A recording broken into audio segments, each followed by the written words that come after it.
Good morning, Principles of Business students. Today is day 9. As you've logged into the single sign-on and you've went to your app for Canvas, and then you clicked on the tile for Principles of Business, you're going to scroll down to day 9. As you get to day 9, I want you to click on the link here to open up the page. This will give us our outline of what's expected today. Remember, the first thing, click on the date, pat yourself on the back if you're reading this. The second thing is our discussion board. Guys, I need y'all really to complete these discussion boards by 11 because I have to do attendance and I do not want to count you absent. The third thing we're going to do is we have a Nearpod today. We're going to talk about how we organize information. So I give you the code. You can pull it up, self-paced, and your code is KGHVM. Don't forget the code is right here on the screen. And then you have one assignment after you complete the graphic organizer, and that's going to be using methods of organizing information from everything that we learned as we went through the Nearpod. So I'm going to click Next. Your discussion board for today. Have you organized the apps on your iPad or smartphone? If so, how do you organize them? You're going to click the reply button. I'm just going to show you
All right, just to give you an example here, I organize my apps in folders by what they're related to. Some examples are, an example, let's just say that. Let's not say some because I'm not going to type more than one. An example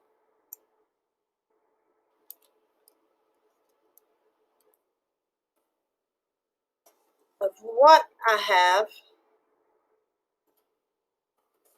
is a folder for health.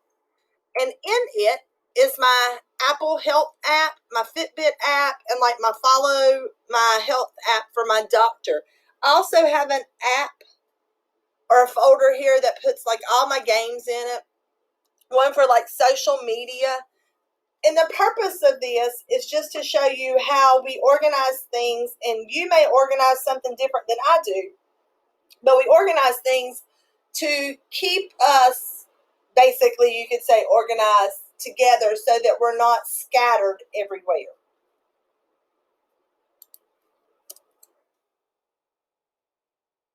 Just to show you what it would look like.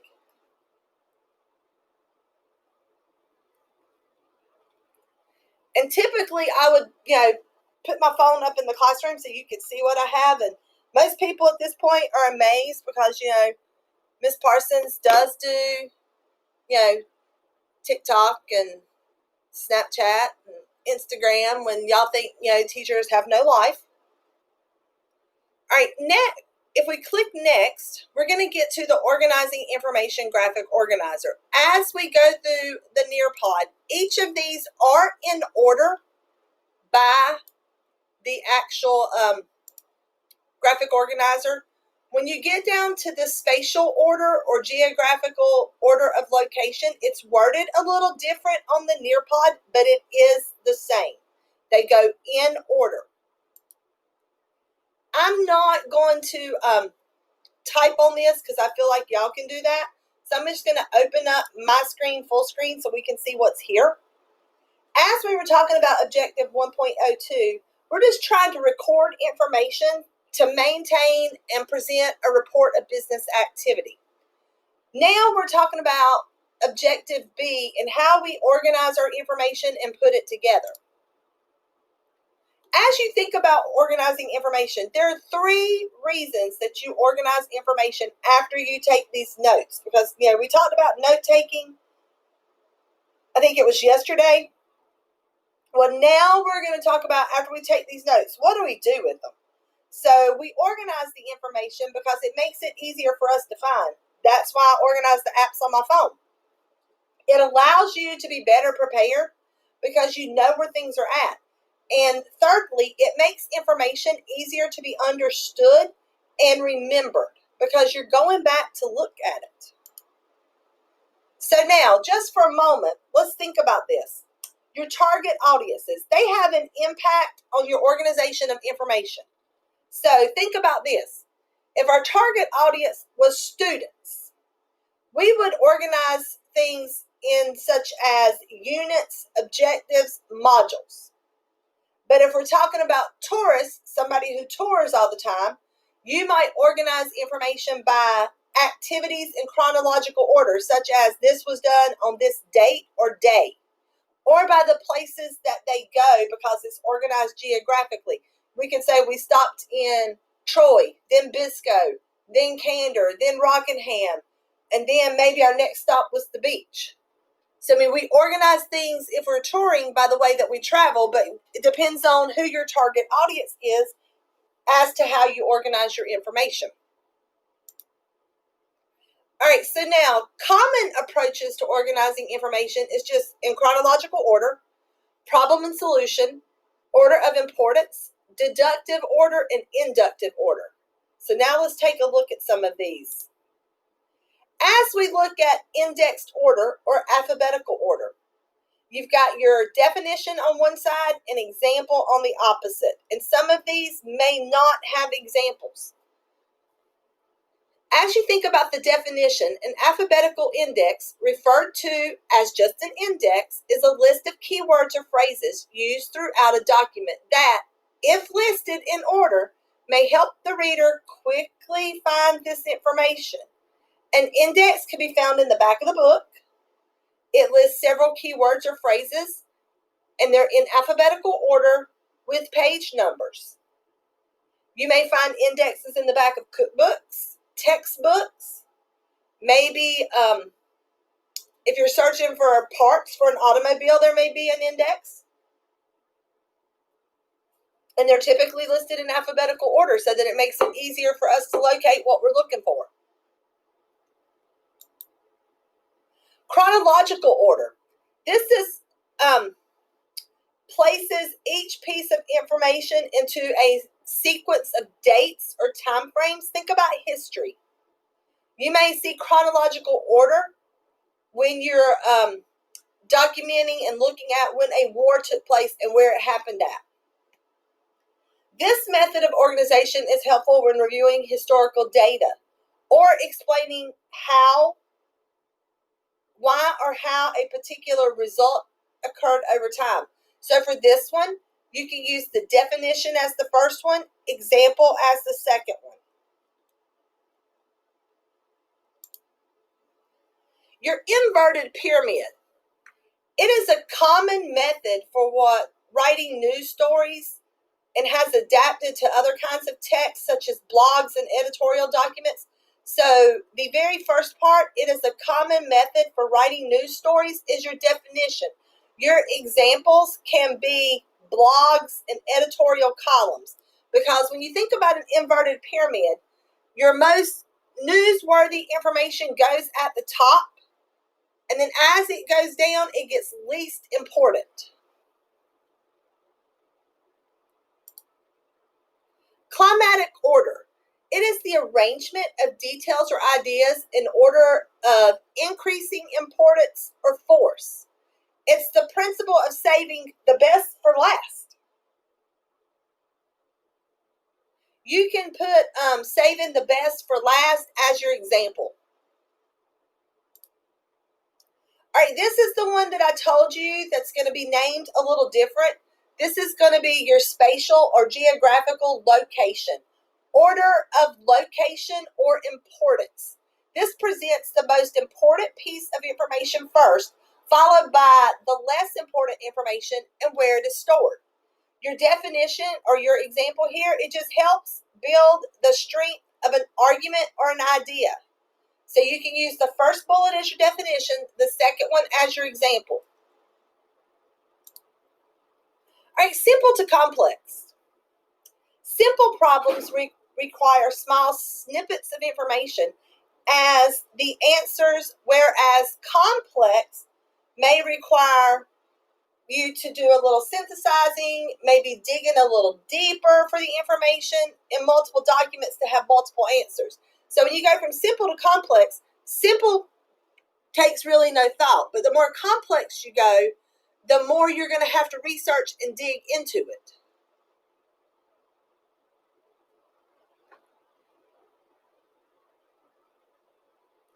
And for this one, you could say, simple, easy discussion board. Maybe the complex for your example could be a research project, something that's just going to be real easy to something really, really hard that you've got to work hard to complete. All right, inductive order. The 3 bullets on the left are your definition, and then the examples on the right. It orders information by complexity and places facts before your conclusions and recommendations. It is opposite of deductive order. It's useful when rumors or previously drawn conclusions have caused confusion in the minds of your target audience. Your example, Sally is a self-motivated honor student, and she has an outgoing personality, perfect attendance. Therefore, I suggest that she become the new FBLA president. So see, I give all this information about Sally first. Then I tell you why she should be FBLA president. I give you the reasons, and then I say, okay, she should be FBLA president. Now, deductive order. This is presenting a recommendation followed with the information to support it. So it works well when the target audience is knowledgeable on the topic being presented or when a selection process is undertaken. So I recommend Sally to be president of FBLA. She is a very self-motivated honor student with an outgoing personality and perfect attendance. So for deductive order, you've got to know what you're going to talk about first, give the reason why, and then support it. Because when you're talking about it for deductive, everybody already knows what they're talking about. All right, sequential process or instruction. Alternatively referred to as serial processing, sequential processing. It is a term used to describe the processing that occurs in the order that something's received. So think about this. When you go to order fast food, your order is placed in the order that it is received. So think about that one for just a moment as your example. Ordering fast food, they standing at McDonald's, they may, they push your food out by the number it was received in. Problem or solution. So this divides into 2 main sections, one that describes a problem and one that describes a solution. Example, here's your problem. There's motorized transportation. You have increasing traffic congestion, increasing pollution, and increasing road rage from traffic-related stress. There's the problem with motorized vehicles. The solution to that could be just ride a bicycle because, 1, it reduces the number of motorized vehicles in use. That takes care of the congestion. 2, there's not a source of pollution. That takes care of the problem for number 2. And 3, It has a physical and psychological health benefit. That takes care of the road rage where we get angry. So you have a problem, and then you create a solution to solve it.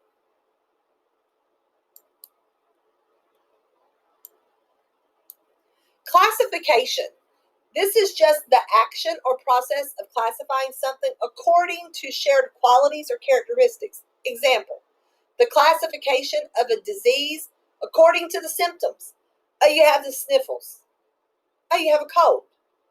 You just classified it due to your symptoms. Headache,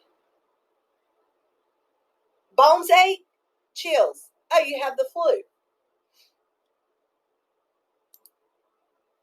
All right, let's look at cause and effect. Cause and effect is a common way just to organize information in a text. You use this a lot in your classrooms. Many people think that they can get sick just by going into cold weather improperly dressed. However, illnesses are not caused by temperature, they are caused by germs. There's your great example of cause and effect. Just because I come out in the winter months with a wet head and shorts and slides on doesn't mean I'm going to catch a cold. I'm only going to catch that cold if I come in contact with germs.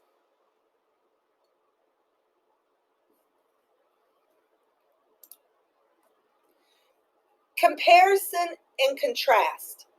To contrast something is to look for the differences among the two or more elements, but compare is to do the opposite. You look for something that's very similar. You have to look for the similarities. So my example here is two restaurants. I know it's kind of hard to see. One of the restaurants is Pepper's. It's located in downtown Chapel Hill. They do not offer delivery. And they offer, they have long waits, often have long waits for seatings.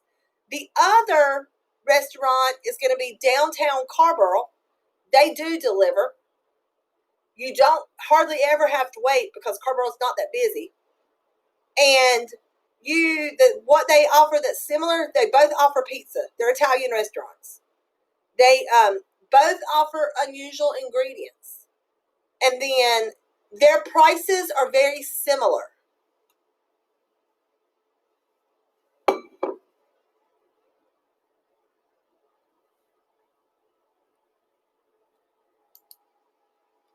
All right, as we look at your last way to organize information is value and size. This is quantity, value or opinion, size, maybe temperature, age, shape, color, origin, and material. And one way that you may look at this is with a number line. Think about math and how you organize information and you plot it on a number line or you chart it with a graph. All right, once you finish this, you will save this graphic organizer and upload it into Canvas. Your last assignment is going to be some scenarios where you're going to give me some examples of each of the organizing methods. Now, when you do this, one thing you can do, let's close this one, is you're going to give me an example. And here, I give you one for indexed order. Ashley was asked by her principal to create a program for the commencement exercise held in June. That's just graduation. She put everybody's name in alphabetical order. You may, if you can't think of one, use the examples that I just used in the Nearpod. I am fine with that.